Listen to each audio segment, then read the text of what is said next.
When we saw Warcraft 3 at last year's ECTS, it was a revolution. It was announced as a new kind of game, and then a couple of months ago the concept was changed quite a bit, and I thought it was quite sad because I thought Warcraft 3 last year was really amazing. So why did you change it? Actually, I think that it hasn't changed as much as maybe you think it has.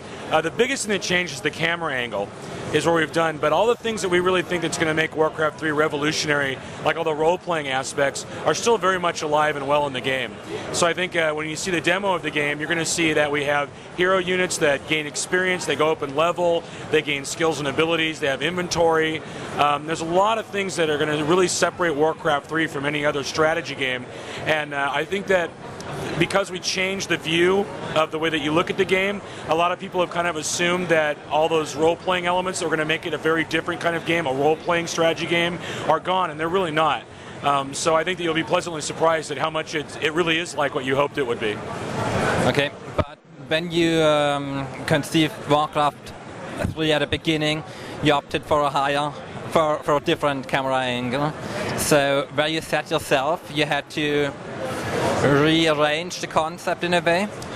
In a way, we always wanted the game to be a strategy game with role-playing elements. And when we had the camera lower and more behind the characters, like last year at ECTS, we found that you couldn't control as many units. It became almost more of like a third-person role-playing game. And the strategy elements were really lost. You couldn't do things like set defensive pickets or use groups in conjunction.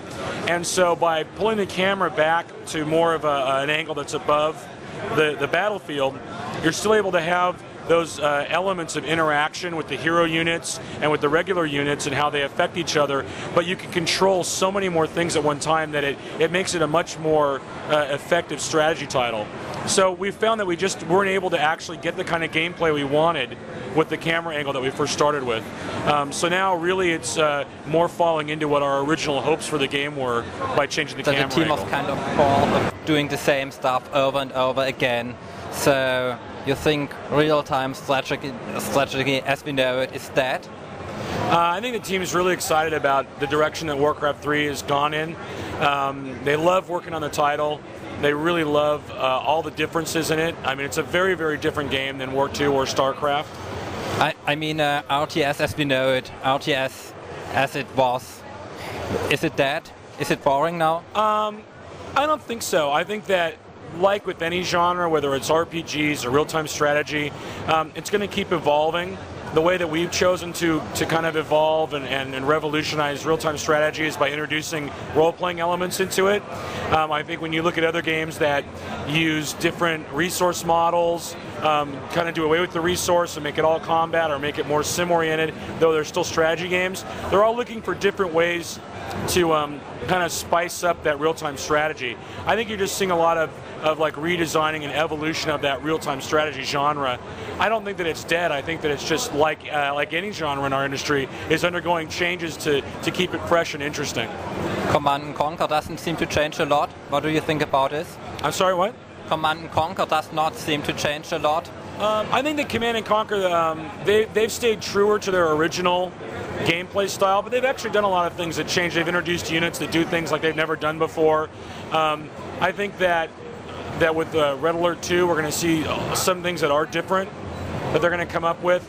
I think that they have a fan base that really loves the way they do that game. And actually, if you look at it, there are things that Command & Conquer does totally differently than other real-time strategy games. A lot of their use of the interface and how they command their units tends to be very different than the way other people do. That's the way they kind of have always done it, and they've stayed with it. But it definitely makes them different than every other real-time strategy game. I think that their fan base is really looking forward to playing games that are very set, in that way that they have defined, that Westwood has defined as the Command & Conquer kind of style of play. And so I think when they make those decisions, it's definitely to service their fans. We got the feeling from our fans that after StarCraft, they wanted something really different. So we're trying to do that, for our fans. And StarCraft 2 will be a classical RTS, or also something new as Warcraft 3? Don't know because we're not working on it. So don't know what StarCraft 2 will be. No idea. Come on. No idea. No idea. Thanks. Okay.